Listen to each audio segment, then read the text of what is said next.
안녕하세요. 딸아이 하나를 키우고 있는 30대 워킹맘입니다. 사이좋은 부모님 아래서 많은 사랑을 받으며 자란 저는 다른 사람들도 다 저희 가족처럼 사는 줄 알았어요. 서로 노력하고 맞춰주고 이해해주면 어떤 어려움도 이겨낼 수 있다고 믿었지요.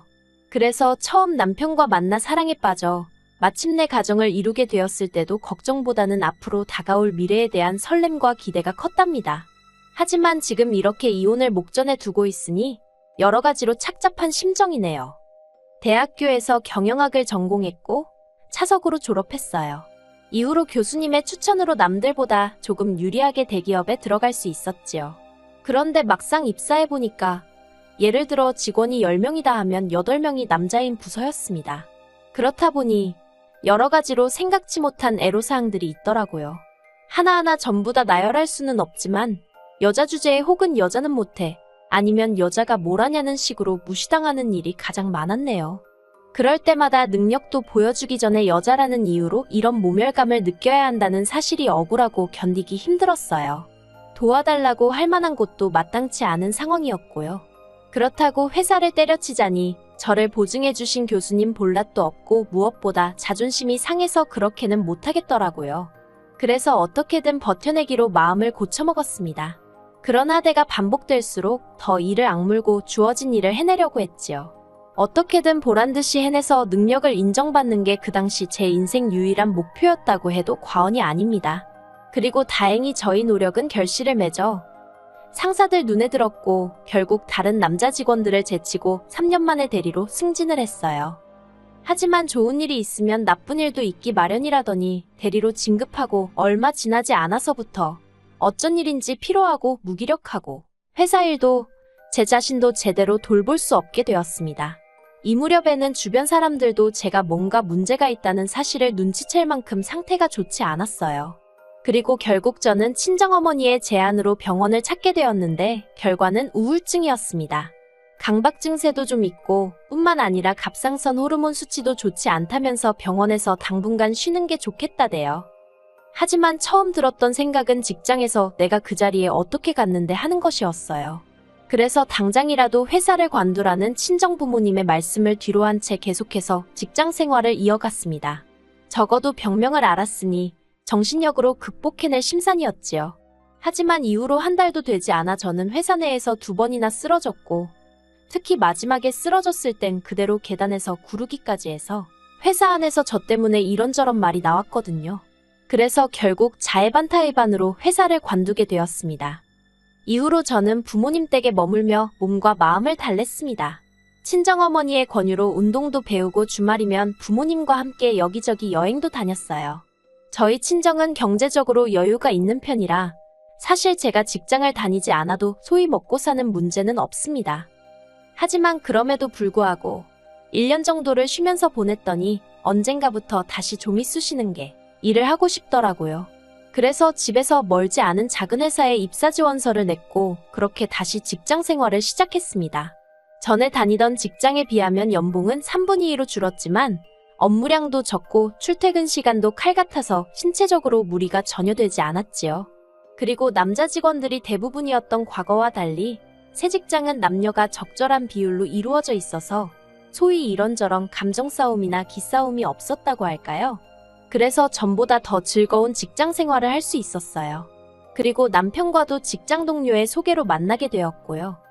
소개받았을 당시 남편은 아버님 지인의 회사에서 일을 하고 있었는데 당시 저는 그런 남편을 결혼 상대로 생각하진 않았어요. 단지 직장 때문만은 아니었고 남녀 사이라면 솔직히 말해서 소위 삘이라고 해야 할까요? 뭔가 통하는 게 있어야 한다고 생각했는데 남편을 처음 만났을 때 그런 감정은 느끼지 못했거든요. 하지만 남편이 어찌나 제가 마음에 든다며 저를 따라다니던지 그의 노력과 정성에 제가 결국 마음의 문을 열게 되었네요. 그리고 이후로 1년의 연애 끝에 부부의 연을 맺게 되었습니다. 사실 말이 나와서 말이지만 지금까지도 마음에 걸리는 일이 하나 있는데 사실 결혼은 남편이 저에게 매달려서 하기로 한 건데 막상 상견례 자리에서는 친정부모님께서 시부모님께 어찌나 저자세이시던지요. 제가 몸이 약하니 그 부분만 좀 배려해달라고요. 솔직히 결혼 비용도 저희 쪽에서 좀 더 부담하는 상황이었고 연봉도 제가 더 높았는데 가불관계라고 표현하긴 그렇지만 몸이 약한 며느리를 받아준다는 이유로 어느샌가 시부모님이 저희 친정부모님은 을이 되어 있는 듯하여 자식으로서 보기 힘들고 죄송한 마음이었네요. 이후로 몇 년 동안 저희는 별 문제 없이 지냈습니다. 아니, 적어도 저는 그렇게 믿었어요. 하지만 딸애가 어린이집에 들어가고 얼마 지나지 않았을 무렵 남편이 저에게 할 이야기가 있다고 하대요. 그리고는 처음으로 남편이 자기가 다니는 회사가 어떤 곳이고 자기가 지금 어떤 상황에 처해 있는지를 저에게 털어놓았어요. 사실 그전에도 몇 번이고 제가 남편에게 회사는 어떠냐, 다닐만하냐 그런 것들을 물어본 적이 있어요. 아무래도 아버님 지인이 운영하시는 회사니 얼마나 스트레스를 받을까 싶었거든요. 저도 예전 회사를 다닐 땐 때때로 불공평한 상황에서 제 목소리를 내고 싶은 순간도 있었지만 그게 행여나 저를 추천해주신 교수님에게 누가 되진 않을까 걱정스러워 꾹꾹 눌러 참았던 경험이 있었으니까요. 하지만 그럴 때마다 남편은 괜찮다 다닐만하다라는 식으로 둘러댔고 저도 더는 캐묻지 않았습니다. 그런데 이번만큼은 남편이 먼저 힘들어 죽겠다는 거예요. 알고 보니 남편은 다른 직원들과는 매우 다른 처우를 받고 있었습니다. 주 5일제를 칼같이 지키던 다른 직원들과 달리 남편은 주말에도 불려나가기가 일쑤였고 때때로 아버님 지인의 개인적인 심부름을 해야 했다네요. 그리고 무엇보다 남편을 힘들게 했던 건 다른 직원들 앞에서 소위 꼽을 준다고 해야 할까요? 그러면서 늘 한다는 말이 아들 같아서 그런다고 하더래요. 하지만 결과적으론 매사 남편을 인격적으로 모독하고 한마디로 철저히 짓밟고 있었던 거지요. 듣다 보니 어찌나 제가 화가 나던지 그딴 회사를 못하러 다니느냐고 당장에 때려치라 했습니다. 당신이 그렇게까지 피눈물 흘려가며 돈 벌어오는 건 원하지 않는다고요. 그런데 이 이야기가 아버님 귀에 들어갔고 아버님은 저희를 불러 노발대발 화를 내셨어요. 당신 지인이 얼마나 좋은 사람인지 아냐면서 이게 다 남편이 심지가 약하고 물러터져서 그런 거랍니다. 그러면서 그 지인한테 충성을 다하다 보면 가게 하나라도 남편 앞으로 내줄지 모른다며 좋은 날이 올 거라고 참고 기다리라나요. 그런데 그 회사에도 버젓이 사장의 자식들이 다니고 있었고 그렇게 부를 일군 사람이 남한테 헛돈 퍼주는 일이 세상 천지 어디에 있어요? 제가 아버님 떨어 그럴 일은 없을 것 같다고 조심스레 말씀드렸습니다. 지금 당장 일한 것도 제대로 계산해주지 않는 사람인데 뭘 보고 그런 기대를 하시는 거냐고 이러다 아버님 아들 그러니까 제 남편 등골만 빨아먹히겠다고요. 그러자 아버님이 저더러 당신 지인을 욕하는 건 당신을 욕하는 거나 마찬가지라며 저한테 EX 저 X하고 욕을 하시대요. 결국 그 일을 계기로 저는 아버님 눈밖에 났고 남편은 이러지도 저러지도 못하고 또 몇 달을 다니더라고요. 하지만 저도 해봐서 아는데 직장 생활하는데 스트레스는 쥐약이나 마찬가지거든요. 결국 남편도 제가 그때 그랬던 것처럼 어느 순간부터 사람이 무기력해지더니 눈밑은 퀭해지고 살도 쪽쪽 빠지더군요. 정말이지 옆에서 지켜보는데 저러다 사람 잡겠다 싶대요. 그리고 본인도 이건 아니다 싶었는지 결국 하루는 저더러 회사를 관두면 안 되겠냐고 묻더라고요. 저만 이해해준다면 회사를 관두고 공무원 시험 준비를 하고 싶다면서요. 그래서 그러라 했습니다. 이참에 좀 쉬면서 머릿속도 정리하고 새로운 마음으로 도전해보라고 했지요. 하지만 남편에게 한 말과 달리 저도 살림을 하는 사람이다 보니 당장에 줄어들 수입이 걱정이 되긴 하대요. 그래서 약간 하소연하듯이 친정어머니께 투덜거렸는데 친정어머니께서 그래도 남편에게 스트레스 주지 말라며 신신당부를 하셨습니다. 시부모님도 얼마나 속상하겠냐면서요. 그리고는 저더러 생활비 좀 아끼겠다고 대충 먹고 몸축내지 말라며 남편이 취직할 때까지 한 달에 150만 원씩 보내주시겠다고요. 거절을 하는 게 도리였겠지만 당장 딸애한테 들어가는 돈도 만만치 않아서 염치 없지만 감사히 쓰겠다고 했네요. 하지만 이런 상황이 아버님 어머님 눈에는 탐탁치 않으셨던 모양입니다. 일단 아버님은 남편이 아버님 지인을 배신한 거나 마찬가지라며 이제 당신은 그 사람 얼굴을 무슨 낯으로 보냐고 걱정을 하셨어요. 그리고는 남편더러 네 인생에서 가장 큰 행운을 놓친 거라며 남편을 한심하다 탓하셨지요. 그리고 어머님의 반응은 아버님보다 훨씬 더 격렬했습니다. 제가 마치 멀쩡한 남편을 꼬드겨서 주저앉혔다는 식으로 생각하셨거든요. 하지만 저를 향한 비난은 처음엔 얼마든지 참고 견딜 수 있었어요. 언젠가 남편이 공무원 시험에 합격하고 모든 것이 제자리를 되찾고 나면 그때는 아버님 어머님도 저에게 고마워하시리란 확신이 있었으니까요. 그리고 이후로 남편은 집에는 아이도 있고 여러 가지로 집중이 안 된다며 노량진으로 가겠다 하더라고요. 사실 집에서 노량진까지는 지하철로 40분 정도의 거리라서 통학도 충분히 가능하다고 생각했는데 수험생 당사자인 남편이 못하겠다 하니까 참고 다녀라 하기가 그렇더라고요. 그래서 결국 남편의 고시원 생활을 허락할 수밖에 없었습니다. 그리하여 남편의 고시원비부터 시작하여 학원비까지 한 달에 대략 150에서 200만 원에 달하는 수험 비용은 물론이고 아이를 키우는 데 들어가는 양육비와 생활비 모든 것을 제가 부담하게 되었지요. 저도 사람이니 힘들지 않았던 것은 아니지만 사랑하는 남편과 더 나은 미래를 위한 투자라고 생각하며 견뎠네요. 금요일마다 남편의 고시원으로 반찬을 해다 날랐고 더러워진 옷들을 가지고 와서 빨래해서 다시 갖다 주고 남편에게 하던 거 반만 부모님께 해도 효녀 소리 듣고도 남을 거예요. 그땐 정말이지 뭐에 눈이 멀어서는 그렇게 간도 쓸게도 다 빼놓고 헌신을 다했는지 모르겠습니다. 하지만 1년 후 남편은 시험에서 보기 좋게 낙방을 했어요. 그때는 솔직히 티를 내진 못했지만 저도 기운이 쫙 빠지더라고요. 남편 말로는 2문제 차이였다나 어쨌다나 그래도 어쨌든 결과가 불합격이었으니 이래저래 실망이 컸지요. 그런데 남편이 저에게 딱 1년만 더 해보고 싶다대요. 그리고 저는 고민 끝에 그러라 했습니다. 솔직히 그때는 이미 남편도 나이가 있어서 공무원 시험을 포기하면 돌아갈 회사가 있는 것도 아니고 마땅한 방도가 보이지 않았거든요. 그렇게 또다시 1년이 지났고 마침내 남편이 필기시험을 통과했어요. 아주 마지노선에 간신히 걸쳐진 모양이 돼요.